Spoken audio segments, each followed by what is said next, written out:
lately I've been noticing a pattern with my own scrolling. Like, I'll hop onto TikTok or Twitter, and within a few minutes, I'm getting irritated, annoyed, almost hungry for an argument. Like, I'll catch myself in comment sections I'd never voluntarily go looking for, debating strangers about things that realistically, objectively, I shouldn't even care about. Like, whether Nazis are, quote unquote, actually that bad, or some other ridiculous take someone posted just to get the attention. Like, it can't just be me being that big of an idiot, but surely certain types of content are designed to make me feel this way. Like, outrage fuels engagement, so videos, threads, or posts that provoke anger, fear, or even moral superiority get boosted by these platforms. Like viral clips of someone yelling about politics, screenshots of people saying ridiculous things, outrage compilations. These are all things that engineered to hit emotional buttons. Even when you think you're just catching up, you're actually just being drawn into a certain mood, a tone, a way of seeing the world. The crazy thing is just how quickly this builds up. A few posts of outrage, and suddenly I'm scrolling past mundane content I'd normally enjoy. I feel tension that I haven't really felt before, and I'm starting to look for the next fight, the next thing to correct, the next comment to clap back at. And I know I'm not alone just by looking at the sheer number of people in these comment sections. This has got to be a broader issue. And so I looked for some research on the topic, and I ended up finding this massive study from Facebook that actually tried to see if emotions can spread online, like really spread, just through scrolling. And these researchers took almost 700,000 users and randomly showed some people fewer positive posts in their newsfeed and others fewer negative posts. That's it. They didn't tell anyone, no one had to meet or talk to each other, just tweaking the content appeared on their feed. And what they found was interesting. So when people saw fewer positive posts, they themselves posted more negative content. When people saw fewer negative posts, they posted more positive content. It wasn't a huge shift for each person, the effect sizes were tiny, but at the scale of Facebook, this meant hundreds of thousands of posts per day were changing just because of what people were exposed to. And the scary thing is, it's not even just about posting. Even small exposure nudged people's emotions without them realizing it. You didn't even have to interact directly with anyone, see their face, hear their voice. Text alone was enough. That's the key thing. Emotional contagion doesn't require in person cues. You can pick up someone's mood just from reading what they wrote. The study also controlled for other factors. They made sure that the change wasn't just because people were reacting to specific news events or mimicking someone's style.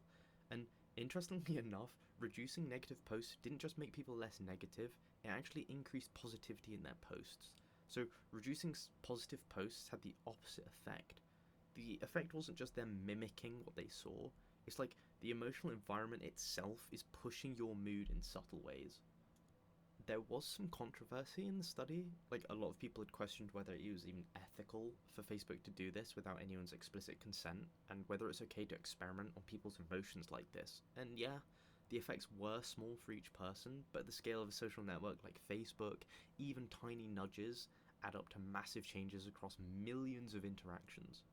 So basically, what the study is showing here is that emotions online can be contagious, and when you combine that with a platform that explicitly rewards emotional content, so posts designed to provoke outrage, fear, or even moral pride, it becomes easy to see why you can spend 10 minutes scrolling and suddenly feel agitated, frustrated, or ready to argue with strangers over total nonsense. So, the next time we'll find ourselves spiraling in a comment section or scrolling through a feed full of anger and outrage, it's not just you.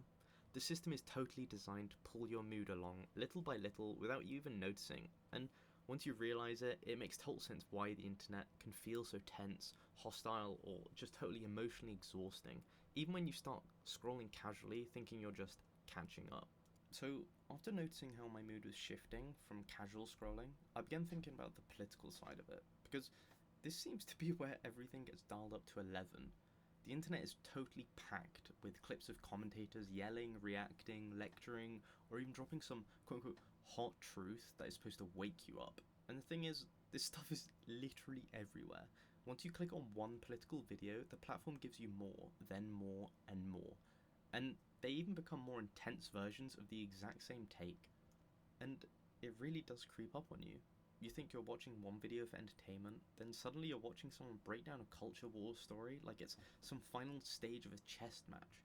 You watch another clip of a debate, you watch someone destroy someone else, and before you know it, you're sitting there nodding along, even if you know that the person is just being dramatic only to keep you hooked. So, I wanted to look into this to see if my hunch or my feeling about the situation was somewhat based in reality, and I found a study that looked at it in a pretty big way. So, there were some researchers that analysed over 10,000 political tweets from more than about 500 influencers between July 2019 and June 2020, and they wanted to see what makes people share political content online and how a user's political leanings change the effect. And one of the biggest takeaways is that emotions totally beat the facts.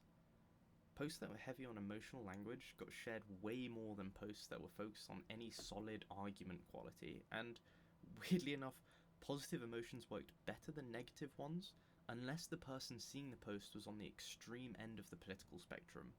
Authority also matters, so if the influencer sounded confident or had a lot of followers, that also made the post more shareable. So what this is really telling us is that social media is a place where tone, confidence, and emotional pull matter way more than actually being able to explain anything complicated. If you're someone scrolling through these feeds without any solid background in politics, you're basically set up to absorb whatever emotional framing they throw at you. You think you're just watching a video, but in reality, your brain is picking up cues that make you more likely to agree with them, click, and share. The study also looked at political ideology, and so people at the extremes ended up responding pretty differently. Content that's emotionally positive doesn't move them as much as it does at the center, but even then, emotional framing still shapes engagement and sharing. This helps explain why the content you see online often feels designed to provoke reactions, and why your feed quickly becomes full of outrage, simplifications, and clear villains. And so basically, the more emotional and confident the post, the more likely it is to travel. Facts and nuanced arguments don't get the same push.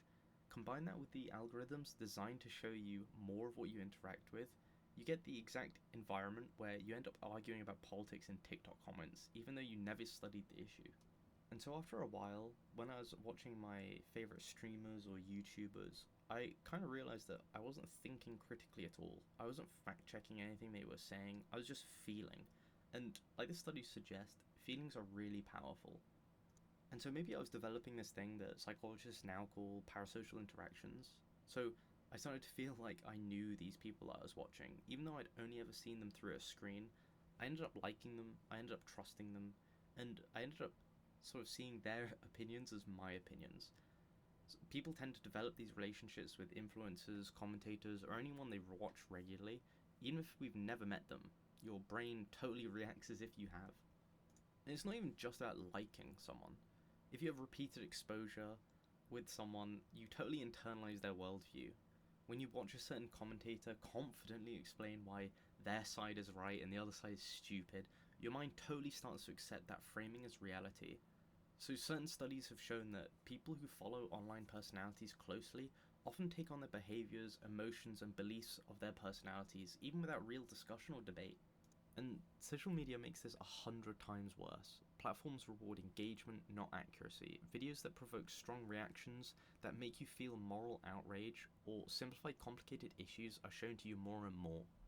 Every single click, every single like, every share is telling the algorithm, yeah, show me more of this. You're basically training yourself to react the way your favourite commentator wants you to. And I think the scary part that I'm finally realising is that even someone like myself who thinks that I'm actually informed, like, this is also affecting me. This works on people who think they're informed. Emotional content totally bypasses your critical filters. You feel smart when you finally agree with someone. Even if you know almost nothing about the topic, your confidence grows faster than your own knowledge. That's how people who didn't know anything about political issues suddenly feel like they're experts. And so I feel like as a real group thing, there's this whole idea in psychology called social identity theory, which basically says that people define themselves partly by the groups they belong to. And so when you identify with a group, you start thinking in terms of us versus them. You boost your own self-esteem by celebrating your group's wins and by seeing outsiders as inferior or just straight up wrong. So there's another psychological mechanism at play here, and it's something called motivated reasoning. Motivated reasoning is basically your brain bending information to match what you already believe. So if a piece of news or a claim supports your side, you trust it more. If it contradicts your side, you distrust it, even if it's perfectly accurate. So there was this experiment where researchers tested this with almost 1,000 participants. They gave people questions that ended up having numerical answers and then told them whether the correct answer was above or below their guess. So for example, if someone guessed there were 5 million unemployed people in the US, they might be told the correct answer is above your guess, or the correct answer is below your guess. Some of these messages were accurate and some of them were made up. So as we would all like to think we're rational thinkers and we follow Bayes' own rule, we treat all messages based on evidence, adjusting our beliefs proportionally to how likely the new information is correct, without letting our own personal bias get in the way. In other words, a Bayesian thinker updates their opinions based on the strength and reliability of the evidence, whether it confirms or totally contradicts what we believe.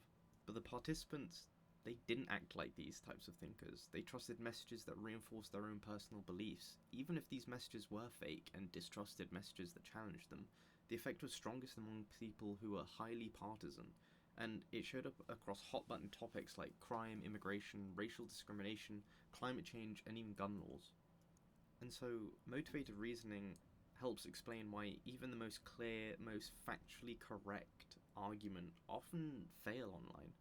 You can show someone proof that contradicts their favourite commentator or content creator, and their first instinct isn't to rethink their position entirely, it's to totally dismiss the evidence as fake, biased, or misleading. And so when you combine this with their own personal parasocial relationships, their entire social identity, and their algorithmic feeds that totally reward this emotional engagement, you get these echo chambers that are nearly impossible to break out of. If you're a fan of particular political commentators, whether it's someone on the left or the right, the exact same dynamics apply. Communities around these figures often repeat certain phrases, labels, or talking points over and over, even when evidence or critiques show how extreme or misleading some of these claims are. Motivated reasoning kicks in, people rationalize it, dismiss the correction, and double down on their belief. And this isn't just a harmless disagreement, it's a totally self-reinforcing loop where emotional engagement, group identity, and motivated reasoning all feed each other, making people more entrenched, more confident, and even more hostile to opposing views. And it's really worrying when you don't even have to be a hardcore political person for this to happen. Even casual viewers who scroll for entertainment or commentary get pulled into the same patterns. The algorithms push more of the same, the emotional content sticks, and motivated reasoning ensures that corrections never stick. It's why political echo chambers online feel so unshakable, why misinformation spreads, and why even objective facts often fail to cut through. An approach to trying to break these echo chambers is something called community-based fact-checking. And researchers have studied X's new community note system, where users flag posts they think are misleading, and they add a short explanation. Other users then rate these, whether the notes are helpful or not, and the best ones are shown publicly. So this study tracked over 237,000 posts that had been fact-checked, which together were reposted over 431 million times. They found out that when users saw helpful community notes, the spread of misleading posts dropped by 62%, and users were twice as likely to delete posts that were flagged. But of course there's a catch. Posts spread really fast, much faster than fact checks appear. Most notes take over 60 hours to show up, while posts get half of their 36-hour reposts in about 6 hours. So while community fact-checking does work, it often arrives much too late to stop the most viral misinformation.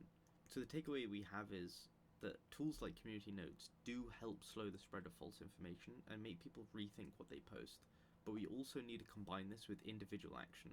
So each of us making sure that we're pausing before sharing, checking our sources, diversifying our feeds, and also recognizing our own emotional triggers. But in other words, there sadly is no one single solution. The things we can do is have better debates and try and promote a healthier online space, but both these things do require systematic interventions. So things like crowdsourced fact-checking and reflecting on our own personal habits that resist the pull of outrage-driven, emotionally charged content. If we use both these together, we can start to escape echo chambers and have conversations that actually reflect evidence and not just emotion.